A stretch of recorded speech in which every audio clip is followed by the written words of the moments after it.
Bapa di dalam surga, kami saat ini berdoa meminta pertolongan-Mu, kiranya di dalam kemurahan-Mu yang kami senantiasa hidupi dan rayakan, kami boleh mendapatkan firman Tuhan. Mohon Tuhan tidak karuniakan kepada kami sekedar satu buah khotbah, entah khotbah bagus ataupun khotbah jelek.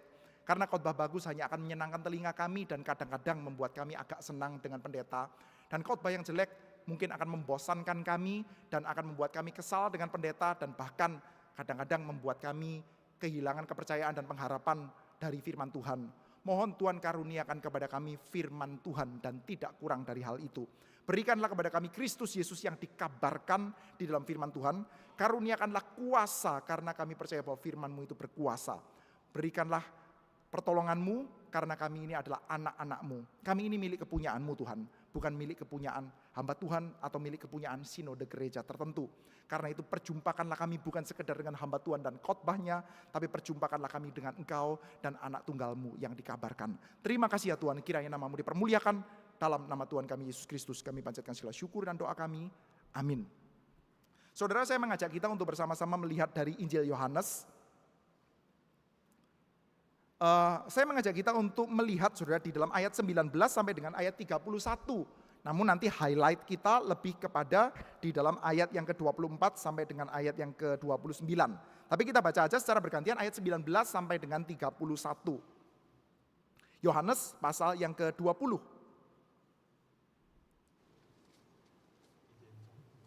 Saya membacakan ayat 19, saudara ayat 20, demikian sampai dengan ayat 31. Yohanes pasal 20. Ketika hari sudah malam, pada hari pertama minggu itu berkumpullah murid-murid Yesus di suatu tempat dengan pintu-pintu yang terkunci karena mereka takut kepada orang-orang Yahudi. Pada waktu itu datanglah Yesus dan berdiri di tengah-tengah mereka dan berkata, "Damai sejahtera bagi kamu." Dan sesudah berkata demikian, ia menunjukkan tangannya. Murid-murid itu bersukacita ketika mereka melihat Tuhan. Maka kata Yesus sekali lagi, "Damai sejahtera bagi kamu. Sama seperti Bapa mengutus aku, demikian juga sekarang aku mengutus kamu." Ia mengembusi mereka dan berkata, "Terimalah Roh Kudus. Jikalau kamu mengampuni dosa orang, dosanya diampuni. Dan jikalau kamu menyatakan dosa orang, tetap ada dosanya, tetap ada." Seorang dari ke-12 murid itu yang disebut Didimus tidak ada bersama-sama mereka ketika Yesus datang ke situ. Maka kata murid-murid yang lain itu kepadanya, "Kami telah melihat Tuhan." Tetapi Thomas berkata kepada mereka, "Sebelum aku melihat bekas paku pada tangannya, dan sebelum aku mencucukkan jariku ke dalam bekas paku itu, dan mencucukkan tanganku ke dalam lambungnya, sekali-kali aku tidak akan percaya." 8 hari kemudian, murid-murid Yesus berada kembali dalam rumah itu dan Thomas bersama-sama dengan mereka. Sementara pintu-pintu terkunci, Yesus datang dan ia berdiri di tengah-tengah mereka dan berkata, "Damai sejahtera bagi kamu." Kemudian ia berkata kepada Thomas, "Taruhlah jarimu di sini dan lihatlah tanganku, ulurkanlah tanganmu dan cucukkanlah ke dalam lambungku. Dan jangan engkau tidak percaya lagi, melainkan percayalah." Thomas menjawab dia, "Ya Tuhanku dan Allahku." Kata Yesus kepadanya, "Karena engkau telah melihat aku, maka engkau percaya. Berbahagialah mereka yang tidak melihat namun percaya."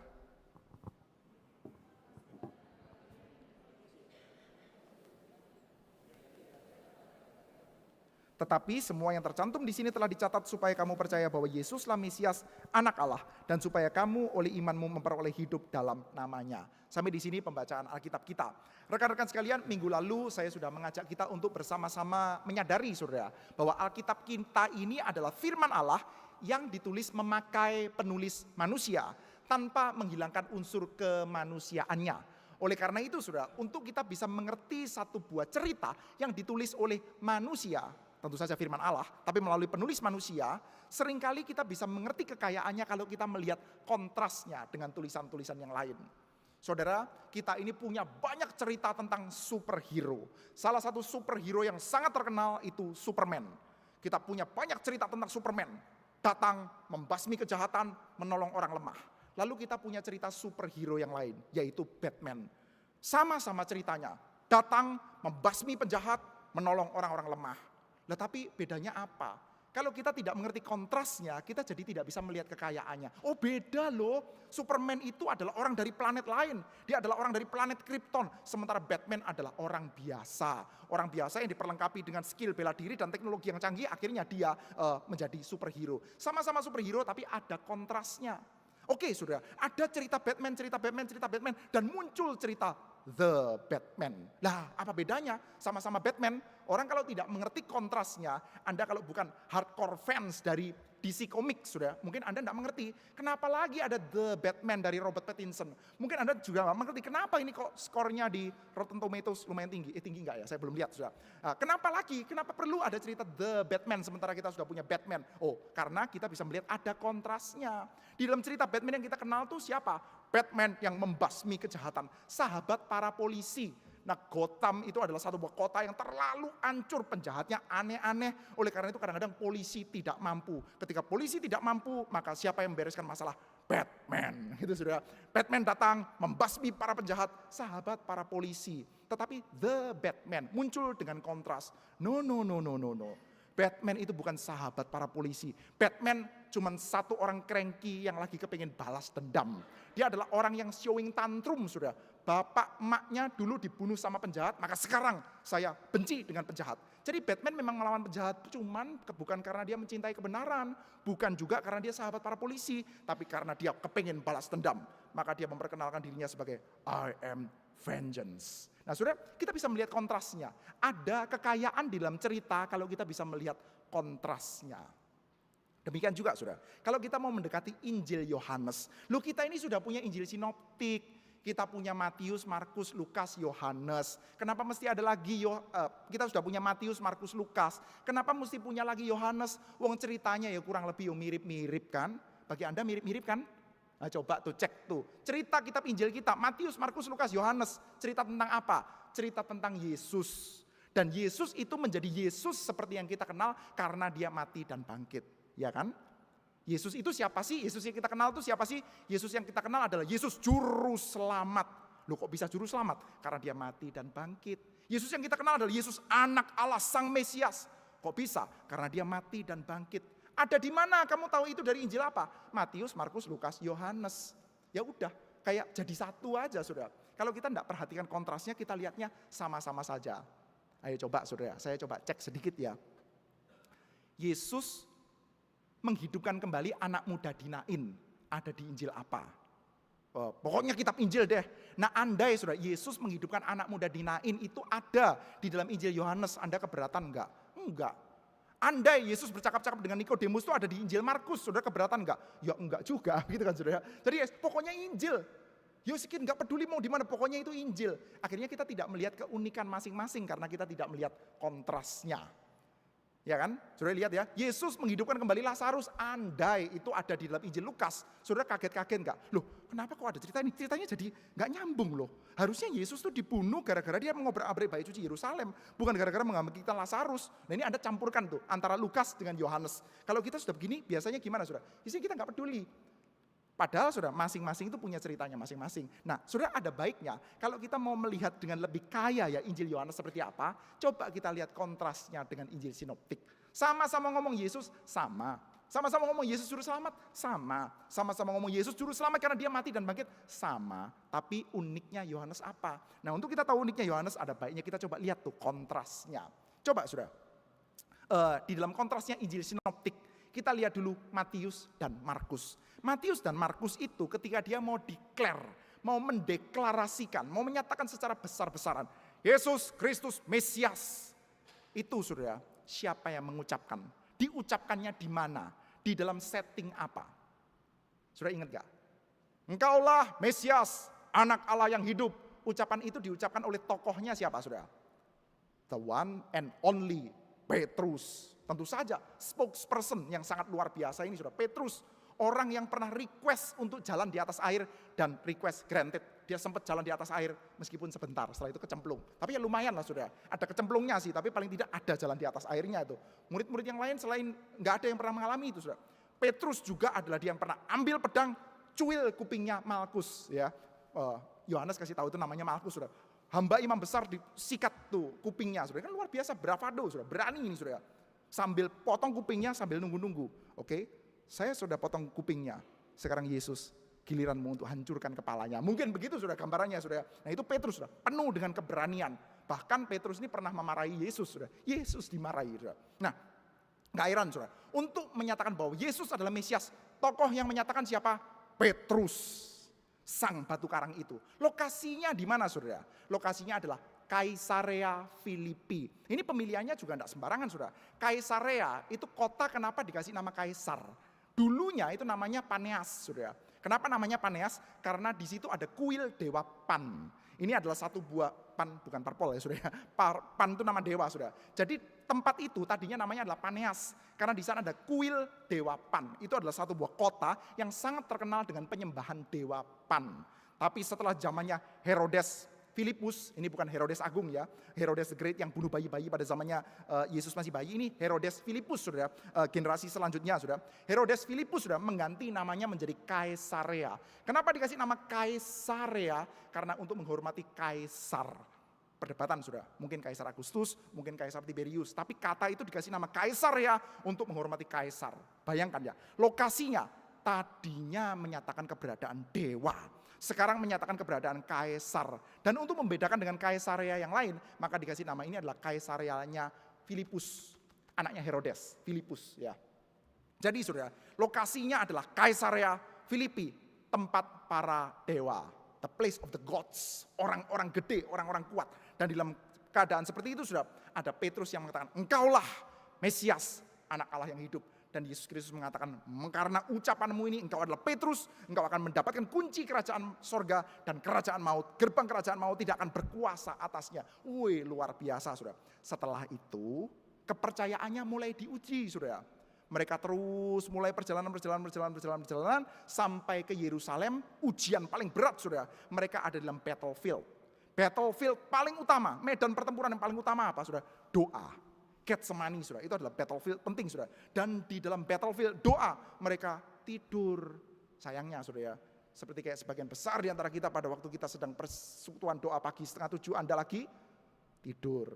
Untungnya itu bukan Getsemani, saudara ya. Tapi ya harap-harap saudara 6:30 ada yang lebih banyak bangun, saudara. Nah, saudara, mereka tidur. Setelah tidur apa yang terjadi, saudara? Kocar-kacir mereka, saudara. Mereka kocar-kacir, berantakan. Petrus yang tadinya very brave mengatakan engkau adalah Mesias, anak Allah yang hidup, menyangkali Yesus 3 kali, saudara. Setelah itu mulai di regroup lagi pasca Yesus bangkit. Itu adalah caranya penginjil sinoptik. Lukas bicara beda, saudara. Lukas nggak sebutkan Kaisarea Filipi. Memang ada ucapan Petrus tapi nggak sebutkan Kaisarea Filipi.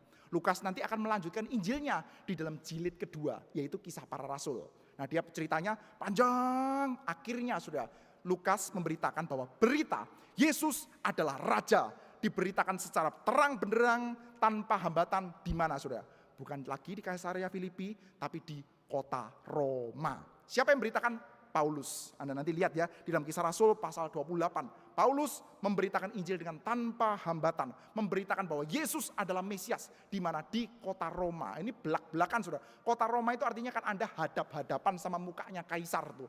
Ya, bukan berarti Paulus ngomong di depannya kaisar ya. Tapi ini kota Roma, saudara. Beda dengan kota Kaisarea, saudara. Tapi itu adalah caranya penginjil sinoptik kita, saudara. Tokohnya siapa?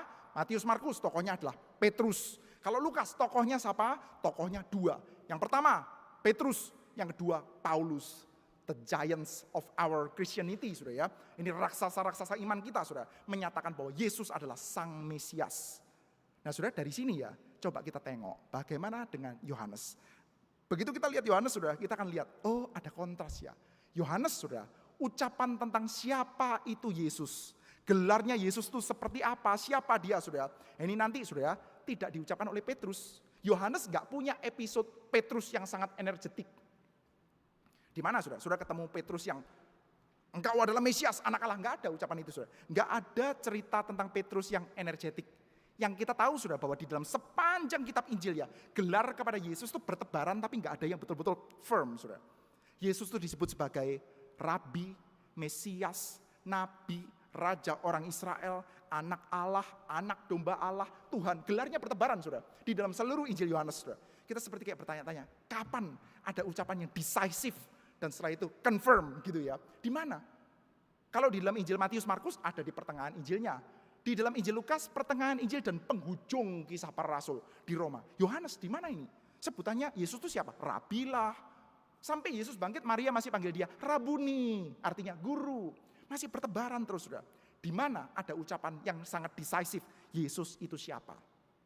Jawabannya, kalau di dalam Injil Yohanes, bukan di pertengahan Injil, tapi di penghujung Injilnya. By the way, saudara, kita perlu sedikit exercise, saudara ya. Penghujung Injil Yohanes itu ada di mana? Saudara, kalau kita lihat di dalam Alkitab kita, memang Yohanes ini ujungnya sampai di dalam pasal 21 ayat 25. Betul ya? Injil Yohanes kita ini kan sampai pasal 21 ayat 25. Tapi saudara, kalau tadi ya Anda membaca ya pasal 20, coba saya bacakan ya ayat 30-31. Memang masih banyak tanda lain yang dibuat Yesus di depan mata murid-muridnya yang tidak tercatat dalam kitab ini, tetapi semua yang tercantum di sini telah dicatat supaya kamu percaya bahwa Yesuslah Mesias, Anak Allah, dan supaya kamu oleh imanmu memperoleh hidup di dalam namanya.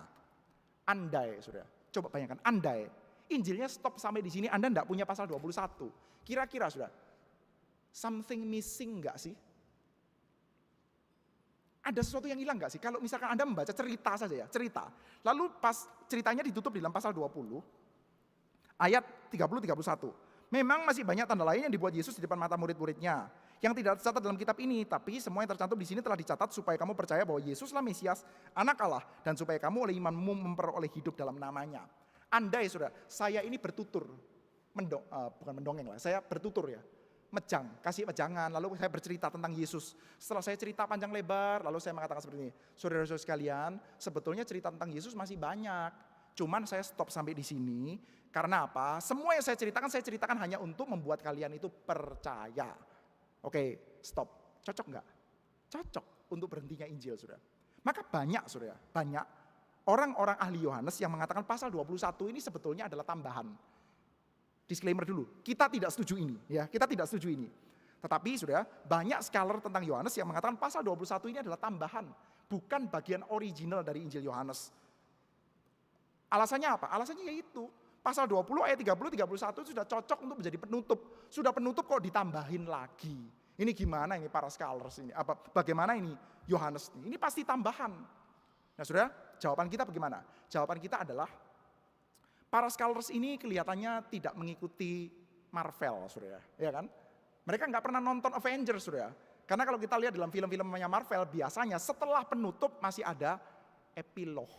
Seringkali kan seperti itu, saudara. Biasanya masih ada post credit scene, saudara. Nah, saudara, kita bisa melihat Injil Yohanes itu seperti ini, saudara. Apakah ini bagian asli? Yes. Apakah ini penambahan kemudian? No. Ini adalah bagian asli, tetapi still okay untuk kita lihatnya sebagai epilog. Injilnya, the gospel proper, sudah stop seperti di dalam pasal 20 ayat 30-31. Lalu pasal 21 berlaku seperti satu buah epilog. Jadi saudara, kita nggak akan extend di sini, tapi kita akan coba untuk melihat pasal 20 ayat 30-31 itu sebagai ujung dari kitab Injil. Dan kita melihat saudara, penyataan siapa itu Yesus ditaruh di penghujung kitab Injilnya. Dan itu muncul dari siapa saudara? Muncul dari mulutnya Thomas. Bukan dari Petrus, bukan dari Paulus, bukan di Kaisarea Filipi, bukan di kota Roma, tapi di dalam satu buah ruangan yang dikunci. Karena orang-orang yang di dalam itu adalah orang-orang yang ketakutan, saudara. Satu buah cerita yang sama sekali tidak heroik ya.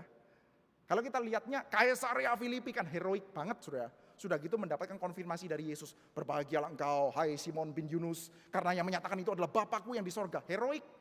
Atau Paulus, saudara. Ini saya hanya bagian ini saja, saudara. Saya suka ulang-ulang, saudara. Pada waktu saat teduh gitu ya, kalau pas baca bagian ini itu saya biasanya ulang-ulang terus, saudara. Karena bagian seperti ini memang menyenangkan, saudara. Ini ya, saya bacakan ya. Dan Paulus tinggal 2 tahun penuh di rumah yang disewanya sendiri. Ia menerima semua orang yang datang kepadanya dengan terus terang dan tanpa rintangan apa-apa, yang memberitakan kerajaan Allah dan mengajar tentang Tuhan Yesus Kristus. Wah, itu menyenangkan sekali kan, saudara. Paulus tuh di Roma lagi ngapain? Lagi di penjara. Tapi di penjara dia memberitakan dengan tanpa hambatan tentang Tuhan Yesus Kristus. Saya suka dengan gambaran-gambaran yang triumphant seperti ini, saudara. Keren sekali, saudara. Jadi Matius Markus mencatat high point of Christology, di mana Yesus Kristus Mesias dinyatakan. Kaisarea Filipi. Lawannya siapa? Lawannya adalah Dewa Pan. Lawannya siapa? Lawannya adalah Herodes Filipus. Lawannya siapa? Lawannya adalah Kaisar Tiberius. Wow, keren. Bagaimana dengan Lukas, saudara? Lukas menaruh Yesus, Tuhan Yesus Kristus di mana? Di kota Roma, tepat di bawah hidungnya Kaisar. Keren juga, saudara. Yohanes, siapa yang ngomong? Bukan Paulus, bukan juga Petrus, bukan pahlawan-pahlawan iman kita, tapi Thomas. Di mana? Di balik satu buah ruangan yang pintunya dikunci karena takut. Ceritanya rada kurang heroik ya, saudara. Saudara, by the way, hari ini, saudara, di dalam penanggalan gereja, kenapa kok kita pilih teks ini, saudara? Di dalam penanggalan gereja, hari ini seringkali disebut sebagai hari Quasimodogeniti. Gak usah bingung, saudara. Artinya apa? Artinya adalah seperti bayi-bayi. Saya coba bacakan, saudara. Quasimodogeniti itu dari 1 Petrus pasal 2 ayat 2. Tadi kita membaca Alkitab dari 1 Petrus pasal 1 ya. Kita coba lihat 1 Petrus pasal 2. Saya bacakan ayat yang kedua. Dan jadilah sama seperti bayi yang baru lahir, yang selalu ingin akan air susu yang murni dan yang rohani. Jadi seperti bayi, Quasimodogeniti. Hari ini di dalam penanggalan gereja seringkali disebut sebagai harinya para bayi. Kenapa, saudara? Karena minggu lalu Paskah. Dan saudara ingat ya, di dalam gereja purba, gereja kuno, seringkali baptisan itu dilakukan pada waktu hari raya Paskah. Sebagai satu buah kesadaran bahwa saya ini menjadi anak Tuhan, dilahirkan pada waktu kapan? Pada waktu kematian dan kebangkitan Yesus. Maka pada waktu Paskah ada baptisan. Dan sekarang adalah 1 minggu setelah Paskah. Artinya orang yang minggu lalu dibaptiskan, sekarang menjadi bayi-bayi. Dan jadilah kamu seperti bayi-bayi. Maka hari ini adalah Quasimodogeniti. Tapi di dalam gereja timur, minggu ini juga sering dihayati sebagai Minggu Thomas. Minggunya Thomas, sudah apa? Thomas Sunday, sudah. Kenapa? Ya, tadi kita lihat ya. Ada catatan, Thomas, seorang dari ke-12 murid itu yang disebut Didimus, tidak ada bersama dengan mereka ketika Yesus datang ke situ. Lalu sudah ayat 26, 8 hari kemudian murid-murid Yesus berada kembali dalam rumah itu. Sudah, minggu lalu, hari Minggu sudah, 8 harinya, Minggu, Senin, Selasa, Rabu, Kamis, Jumat, Sabtu, Minggu lagi sudah, hari ke-8-nya sudah, kita ini ya, hari ke-8-nya. Jadi ini adalah harinya di mana Thomas ragu-ragu lalu dibuat percaya, sudah. Makanya disebut sebagai hari Thomas. Jadi kita better mau ngikutin mana, sudah? Hari bayi-bayi atau hari Thomas? Saya pikir dua-duanya bisa digabungkan loh. Hari bayi dan hari Thomas. Hari ini adalah hari bayi dan hari Thomas. Kenapa, sudah? Kan bisa kita sebutkan bahwa Thomas itu adalah bayi. Karena ada ucapan Thomas, jangan kamu tidak percaya lagi, melainkan percayalah. Ini, cucukkan nih, tanganku lobang, ini apa, lambungku lobang, cucukkan itu. Janganlah kamu tidak percaya, melainkan percayalah. Jadi sudah, hari ini adalah hari Thomas dan sekaligus adalah hari bayi-bayi. Mungkin sudah berasa, tapi saya sudah nggak bayi, Pak. Saya sudah orang dewasa rohani. Sudah, ada baiknya kita senantiasa belajar untuk menghayati kebayian kita, sudah. Ada loh unsur-unsur di dalam kehidupan kita di mana kita itu masih seperti bayi. Ada di dalam kehidupan kita di mana kita itu ya masih sering tantrum secara rohani, sudah. Mirip seperti bayi-bayi, sudah. Nggak dapat apa, ngambek.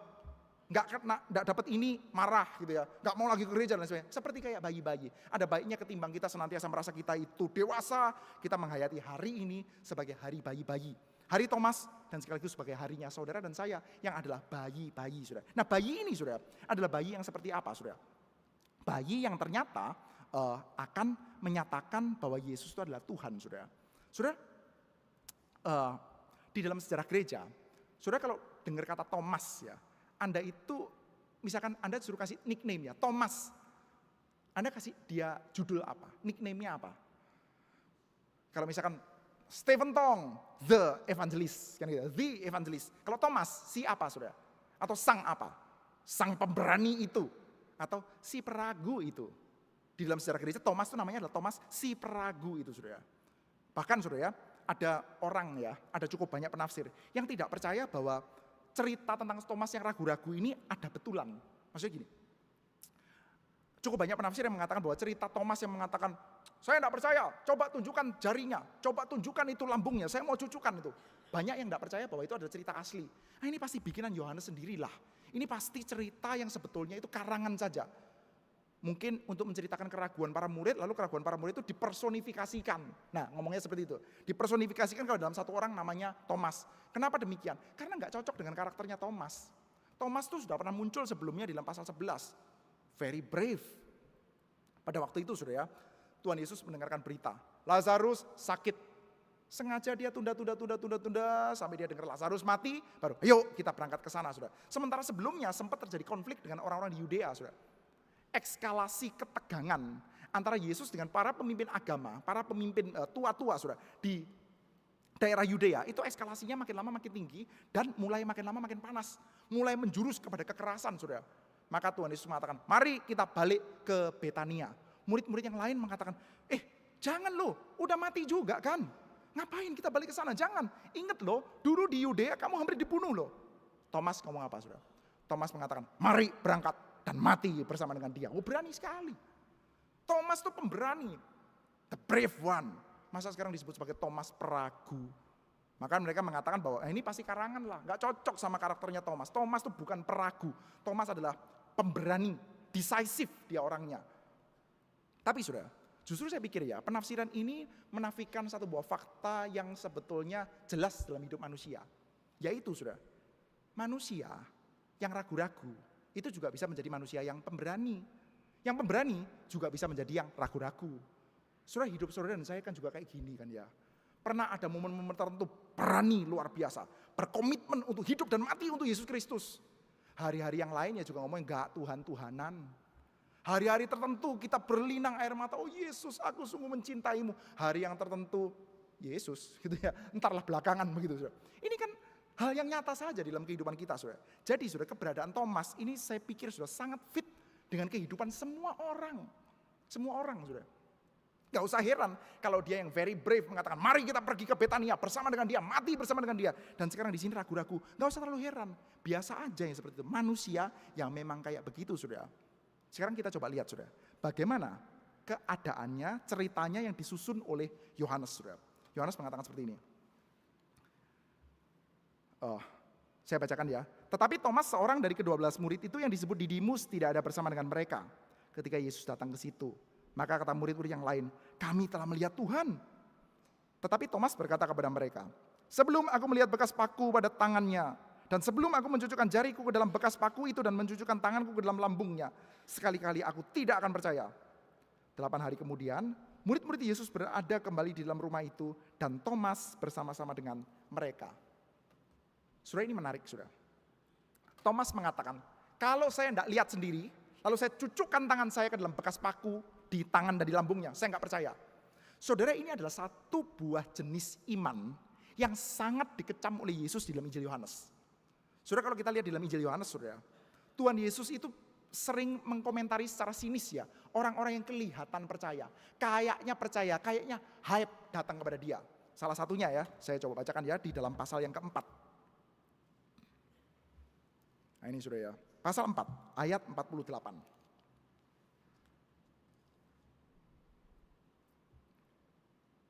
Ini ketika Yesus menyembuhkan pegawai istana.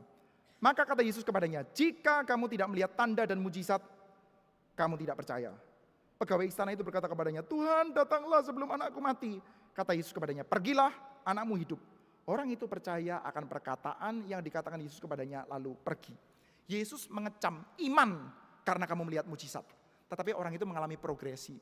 Setelah itu Tuhan Yesus mengatakan, pergi, anakmu sembuh. Tanpa dia melihat anaknya sembuh, dia pergi. Nah ini kita melihat ada progresi. Tadinya dia cuma percaya karena mujizat, sekarang percaya karena firman Tuhan. Percaya karena mujizat itu selalu dipotret negatif di dalam Injil Yohanes, Saudara. Kita melihat salah satu yang paling hype, Saudara, dalam peristiwa 5 roti dan 2 ikan, Saudara. Orang-orang berbondong-bondong mengikuti Yesus karena melihat mujizat. Dan orang-orang itu nanti akan kepengen sekali menjadikan Yesus sebagai raja. Dan begitu Yesus mengajarkan firman Tuhan yang sangat keras, tubuhku adalah makanan, darahku adalah minuman, mereka bubar semua, Saudara. Percaya karena firman itu dikontraskan dengan percaya karena mujizat di dalam Injil Yohanes ya. Injil Yohanes sangat mengontraskan itu, Saudara. Dan sekarang, Saudara, kita melihat ya, Thomas punya iman yang model imannya adalah saya mau lihat dulu, bahkan saya mau pegang dulu, Saudara. Ini iman yang dikecam, Saudara.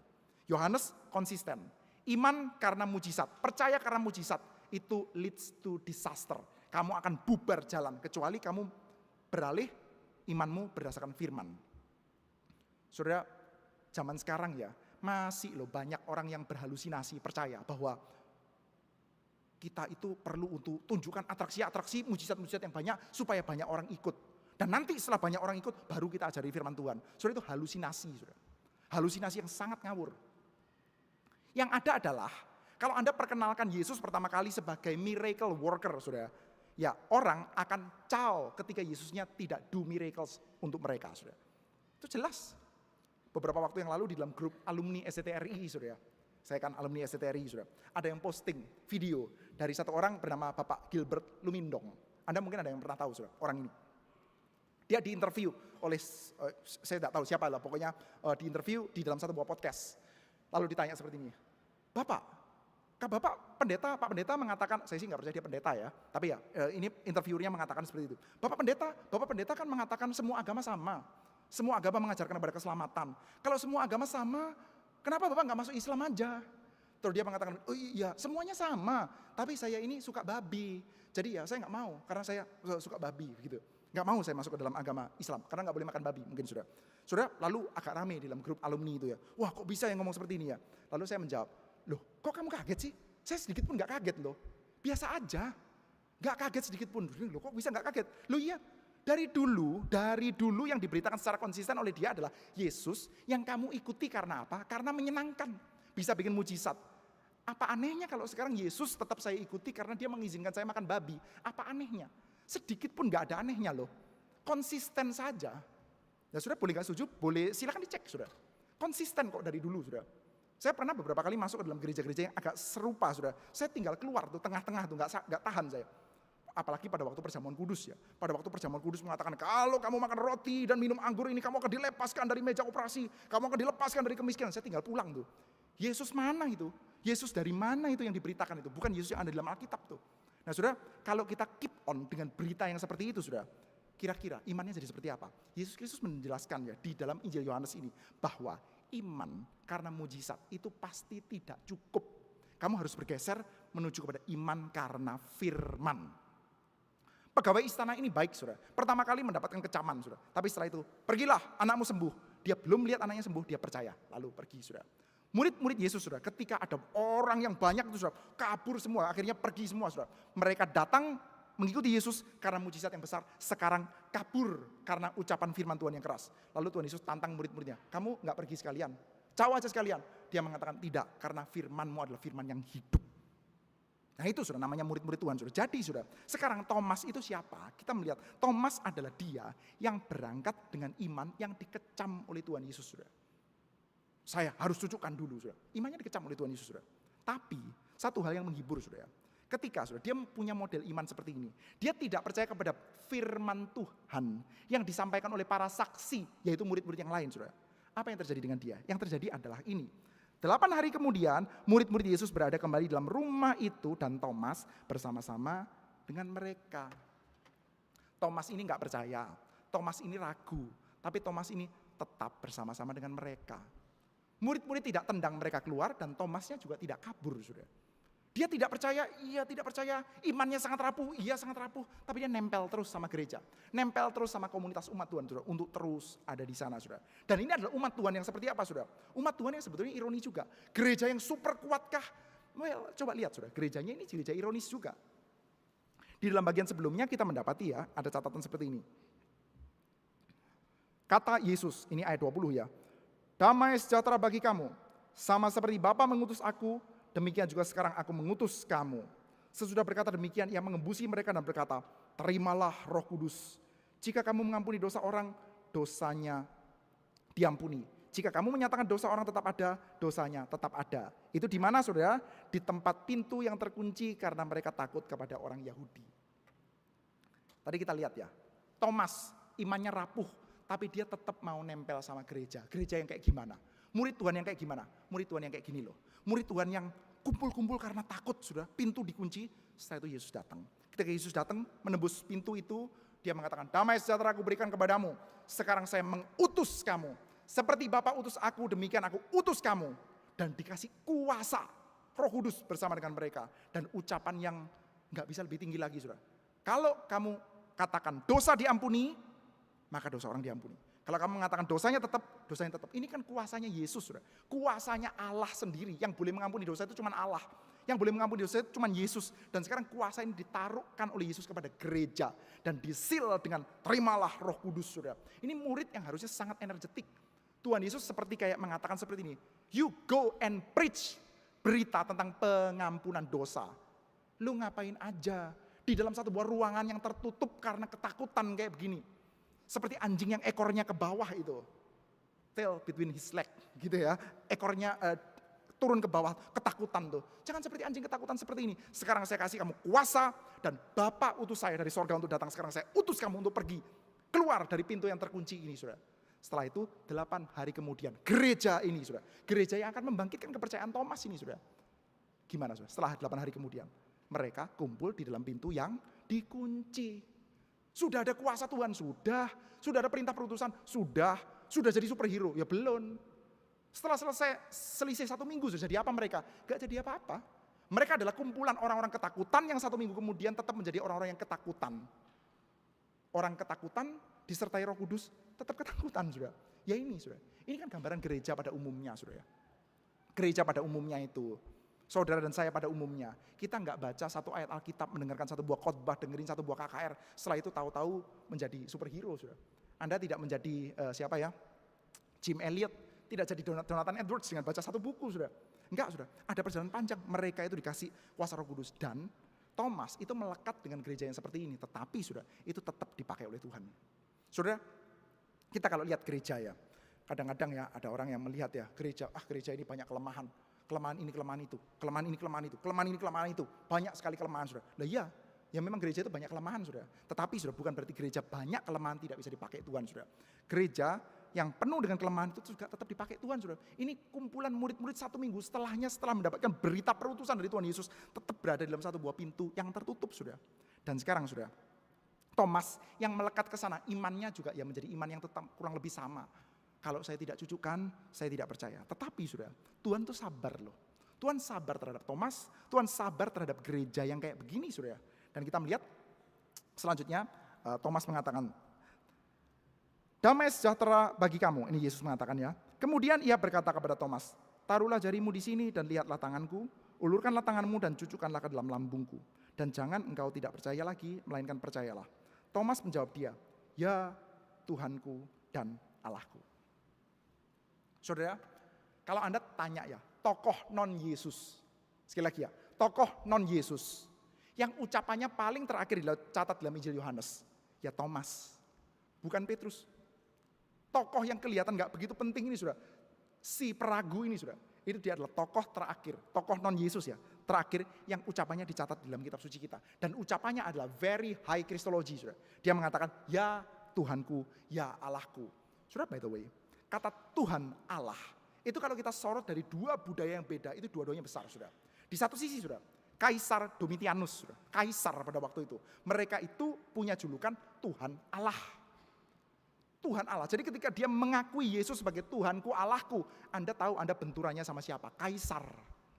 Di sisi yang lain, saudara, di hadapan orang-orang Yahudi, saudara, kalau kita mau mengenal di dalam kitab suci kita, perjanjian lama, saudara. Perjanjian lama itu kita mengenal ada Elohim, ada Yahweh. Elohim itu Allah, ilah, saudara. Baal itu kadang disebut Elohim. Asyera juga Elohim. Lalu Marduk juga Elohim. Lalu Moloch juga Elohim. Dewa-dewa di manapun ya, namanya Elohim. Elohim itu adalah ilah, Allah. Jadi Allahnya orang-orang Kanaan itu siapa saja? Baal, Asyera, Moloch gitu ya. Lalu siapa? Marduk itu Allahnya orang-orang Babel, saudara. Tapi Allahnya orang Israel namanya Yahweh. Jadi saudara, kalau mau menyebutkan Allahnya orang Israel biasanya lengkap, saudara. Tuhan Allah, Yahweh God. Cuman orang Yahudi kan nggak berani ngomong Yahweh, saudara ya. Takut ya mereka dengan tetragramaton 4 huruf itu, maka mereka biasanya ganti dengan sebutan Adonai. Dan itu diterjemahkan dalam bahasa Yunani kurios atau Tuhan. Jadi kalau dalam Alkitab kita sudah sebutan Tuhan Allah, itu adalah the highest title of our God, saudara. Kalau Anda menyebut, kepingin tahu, tidak mungkin salah lagi Allahnya Israel itu siapa? Tuhan Allah. Dan sekarang sudah ucapan Tuhan Allah itu diucapkan oleh Thomas, saudara.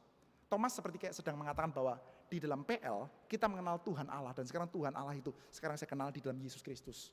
Itu ucapan keluar dari siapa? Keluar dari Thomas si peragu ini, saudara. Dan gak cukup sampai di situ, saudara. Kita mendapat ya ucapan Thomas ini adalah ucapan Tuhanku, Allahku. Itu adalah ucapan covenantal, saudara.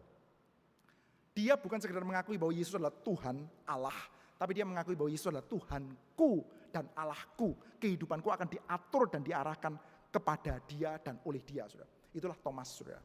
Dan kita lihat ya, ucapan ini, saudara, adalah ucapan yang bukan diucapkan oleh Petrus, bukan diucapkan oleh Paulus, tapi diucapkan oleh Thomas, si peragu itu, saudara. Saudara, ada penafsiran yang berbeda-beda ya, mengatakan sebetulnya Thomas tuh ya, ketika Yesus datang dia betul-betul pegang enggak, saudara? Saya sih percaya tidak ya. Saya percaya tidak ya. Karena apa? Karena Tuhan Yesus nanti akan katakan, engkau sudah melihat dan percaya. Tetapi berbahagialah mereka yang tidak melihat dan percaya. Tuhan Yesus tidak mengatakan, engkau sudah melihat dan meraba dan percaya. Maka saudara, Thomas setelah melihat yang sama seperti yang dilihat oleh murid yang lain, maka dia percaya, saudara. Dan setelah dia percaya, dia mengucapkan itu pengakuan. Saudara, dari Injil Yohanes saja, ya. Kalau dari Injil Yohanes saja, kita coba pikir-pikirkan, saudara. Saudara lihat ya, Injil Yohanes itu dibuka dengan deklarasi dari penulis Injil kita. Pada mulanya adalah firman. Firman itu bersama dengan Allah, firman itu adalah Allah. Ucapan yang sangat ekstravagan, saudara. Di dalam kitab Kejadian, kita tahu kata pada mulanya itu adalah untuk Yahweh. Pada mulanya Allah menciptakan langit dan bumi. Bumi belum berbentuk dan kosong, menciptakan. Dalam Yohanes pasal pertama, prolog Injil Yohanes, saudara, menciptakan bahwa pada mulanya adalah firman. Firman itu seperti kayak replace Kejadian pasal pertama. Firman itu segala sesuatu dijadikan oleh dia dan tanpa dia tidak ada yang dijadikan, saudara. Maka Yesus Kristus dinyatakan sebagai sang firman, seperti halnya sang Allah yang menciptakan. Tetapi saudara, di penghujung Injilnya, deklarasi bahwa Yesus adalah Tuhan dan Allah itu muncul dari siapa? Munculnya bukan dari Petrus, bukan dari Paulus, bukan dari murid-murid yang penuh dengan keberanian, bukan dari Nikodemus, tapi dari Thomas, si peragu itu, saudara. Gelar yang begitu besar itu di-reserve, ditahan untuk bukan ditaruh di dalam mulutnya orang-orang yang paling gede, tapi ditaruh di dalam bibirnya Thomas. Itu kalau kita cuma lihat dari Injil Yohanes saja. Andai kita coba untuk lihat dari sejarah gereja, dari tradisi, saudara.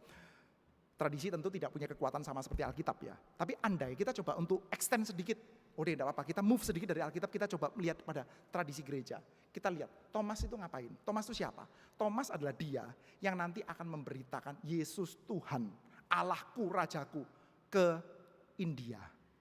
Dan jadi martir sudah setelah itu, sudah. Itulah Thomas, sudah. Berani-beraninya memberitakan Yesus adalah Tuhan dan Allah. Domine et Deus, itu gelarnya untuk Domitianus. Kamu bisa mati dibunuh. Ya, dia mati dibunuh memang. Setelah dia pergi penginjilan ke India. Di dalam tradisi gereja, dia mendirikan 7 gereja. Mendirikan 7 gereja di sana, saudara. Kita nggak tahu ya, tradisi ya, ini betul atau enggak. Tapi andai itu betul, saudara. Saudara bisa melihat ya, bukankah ini wonderful, saudara? Ini seorang yang peragu. Seorang yang kadang ragu, kadang iya. Seorang yang bisa dikatakan baru pertama kali dilahirkan. Thomas, jangan kamu tidak percaya, jadilah percaya. Baby ini, saudara. Baby. Namanya baby ya seperti itu, saudara. Kadang naik, kadang turun. Kadang happy, kadang nangis. Dan cepat, switch-nya cepat. Namanya baby ya. Anda kalau punya baby atau punya anak kecil lah. Anak saya itu sudah nggak baby, sudah. Masih 6 tahun aja, masih kadang-kadang bisa melihat seperti itu, sudah. Kadang-kadang bisa tertawa bahagia, air matanya masih di sini, sudah. Habis nangis, entah marah karena apa, lupa, sudah ya. Kejadiannya sering, sudah. Bisa banyak. Anda yang punya anak kecil tahu, sudah. Bisa air matanya masih belum kering tuh, tapi ketawa super happy. Habis dari ketawa super happy, bisa nangis, marahnya. Hidupnya dia itu bisa berasa kayaknya my life is ruined. Tapi setelah itu bisa bahagia. Dalam hitungan detik, sudah. Itu baby ya seperti itu, sudah. Thomas, sudah. Baby. Hari ini kita bersama-sama merayakan sudah. Quasimodo, Geniti. Saudara dan saya barangkali juga seperti baby itu, sudah. Seperti bayi-bayi ya. Kadang-kadang yang tantrum, kadang-kadang semangat, kadang-kadang enggak semangat, kadang-kadang enggak. Dalam satu hari saja, sudah. Di gereja, kadang-kadang bisa masih dalam satu hari minggu yang sama. Semangat, nanti sampai di luar berantem sama orang, sampai di sono, oh sudah merasa bertobat lagi, ya begitu sudah. Kehidupan umat Tuhan. Tetapi sudah, di dalam Injil Yohanes, kata-kata paling mulia tentang Yesus Kristus di-reserve, ditaruh di dalam bibirnya Thomas. Cuman, nggak stop sampai di sana. Kalimatnya dilanjutkan, karena engkau telah melihat aku, maka engkau percaya. Berbahagialah. Blessed are those, makarios, berbahagialah mereka yang tidak melihat namun percaya. Siapa itu? Siapa yang tidak melihat namun percaya itu siapa itu, sudah? Murid-murid yang lain melihat, Thomas melihat, Maria Magdalena melihat. Siapa yang tidak melihat namun percaya itu siapa? Di dalam Yohanes pasal 10, Yohanes pasal 17, sudah. Tuhan Yesus mengatakan di dalam doanya kepada Bapa. Bapa, aku berdoa untuk mereka. Bukan untuk dunia aku berdoa, tapi aku berdoa untuk mereka. Lalu dia melanjutkan, tetapi aku berdoa bukan hanya untuk mereka saja. Aku juga berdoa untuk mereka yang menjadi percaya. Orang-orang yang saat ini masih di luar kandang yang akan menjadi percaya oleh pemberitaan mereka. Siapa itu sudah? Next generations Christians. Siapa itu? Saudara dan saya sudah. Kita ini kan orang-orang Kristen di dalam generasi-generasi berikut sudah. Pernah melihat Yesus. Ya mungkin ada di antara saudara yang mengatakan, saya pernah Pak dapat penglihatan ini dan itu, I don't know lah. Tapi sebagian besar di antara kita lah saudara ya. Sebagian besar di antara kita nggak pernah lihat Yesus. Nggak pernah lihat Yesus, nggak pernah lihat bekas paku, nggak pernah lihat apa-apa saudara. Tetapi Tuhan Yesus katakan, yang berbahagia ialah mereka yang tidak melihat namun menjadi percaya. Saudara, seorang rabi, saudara, seorang rabi, dia mengatakan ya, yang paling terberkati di antara umat manusia, ini rabi Yahudi bukan Kristen ya, adalah mereka orang-orang proselit. Ini unik saudara. Rabi itu biasanya kan dia percaya, yang paling berbahagia adalah kami orang Yahudi, yang paling berbahagia adalah kami orang bersunat, yang paling berbahagia adalah kami umat Tuhan. Biasanya kebanggaannya orang Yahudi kan begitu. Tapi dia mengatakan enggak, yang paling terberkati, yang paling berbahagia adalah kaum proselit, orang-orang non-Yahudi yang akhirnya bersunat. Karena apa? Karena orang Yahudi, nenek moyang kita, itu pernah ada di Gunung Sinai. Mereka pernah melihat kilat yang menyambar-nyambar. Mereka pernah melihat tiang awan dan tiang api. Mereka malah melihat perbuatan-perbuatan besar Tuhan. Tapi orang-orang Gentiles, orang-orang non-Yahudi, kaum proselit itu, mereka gak pernah lihat apa-apa loh. Gak pernah lihat apa-apa tapi percaya mereka itu terberkati. Nah saudara, ini juga berita saya pikir juga buat saudara dan saya saudara. Yang terberkati adalah mereka yang tidak melihat namun percaya. Thomas percaya, ya dia lihat. Murid-murid yang lain percaya, ya mereka lihat saudara. Maria Magdalena percaya, ya mereka lihat saudara. Tapi saudara dan saya adalah orang-orang yang terberkati, berbahagia luar biasa. Gak pernah lihat, tapi dikasih oleh Tuhan, percaya saudara. Dan siapa ini? Orang-orang seperti apa saudara dan saya? Ya sama saudara, orang-orang seperti bayi yang tantrum. Bayi itu saudara punya dua ciri khas. Yang pertama, bayi itu numbuh. Bayi itu tumbuh. Seperti kayak kita lihat beda-beda terus tuh, tumbuh saudara. Di sini yang punya bayi kan tahu saudara. Oh bayi itu tumbuh. Hari ini begini, besok lagi begini, bertumbuh saudara. Tapi saudara, bayi kita tahu dia bertumbuh, dia belajar banyak. Tapi bayi itu juga membuat kesalahan-kesalahan bodoh. Banyak kan ya kesalahan-kesalahan bodohnya bayi saudara. Beberapa di antaranya saudara berusaha untuk memakan jari sendiri, itu kan bodoh ya. Kadang-kadang saudara makan batu, makan karet, makan kertas, makan plastik. Anak saya pernah semua itu. Batu itu pernah dimakan tuh. Semen sudah di tembok agak hancur-hancur sudah dimakan tuh. Kertas ya dimakan, plastik ya dimakan. Karet ya dimakan. Tangan sendiri kalau bisa ya dimakan tuh. Kakinya juga dimakan. Cuman nggak bisa kan, nggak bisa ditelan sudah. Apapun dimakan sudah. Konyol tuh. Tapi namanya bayi itu bertumbuh, belajar banyak, melakukan kesalahan, beberapa di antaranya kesalahan-kesalahan bodoh sudah. Dan bayi itu bisa mengungkapkan keraguan, kadang-kadang juga menjadi sakit dan sangat sakit sudah. Namanya bayi ya sudah. Saudara dan saya ini kadang-kadang sakit, kerohaniannya sakit, imannya sakit.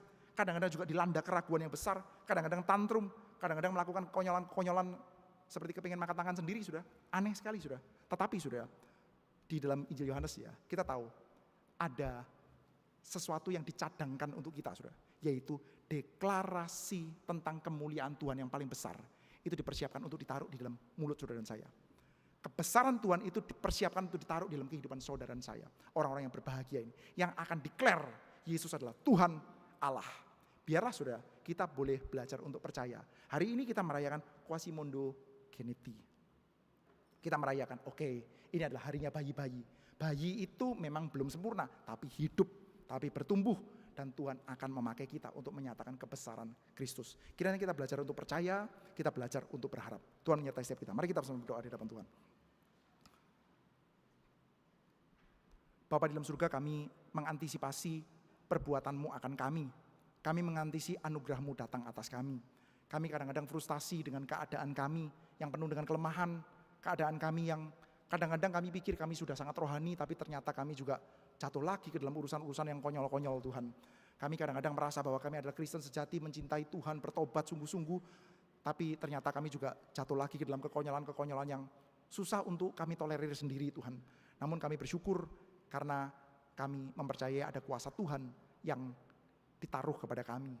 Kami bersyukur di dalam cerita yang terang-terangan dari penginjil Yohanes mengisahkan kepada kami bahwa kami memang tidak menjadi superhero dalam waktu 2 menit.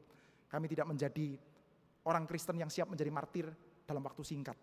Kami berdoa mohonkan kepadamu kiranya kuasa Tuhan menyertai kami, membimbing kami di dalam pertumbuhan kami. Di dalam kesalahan-kesalahan kami ada ajaran Tuhan, ada tuntunan Tuhan. Pimpinlah kami Tuhan untuk kami ini boleh semakin bertumbuh, semakin mengenal Engkau, dan bersuka cita di dalam pertumbuhan yang Engkau berikan kepada kami. Terima kasih ya Tuhan. Kiranya nama-Mu saja dipermuliakan. Dalam nama Tuhan kami Yesus Kristus kami panjatkan segala syukur dan doa kami. Amin.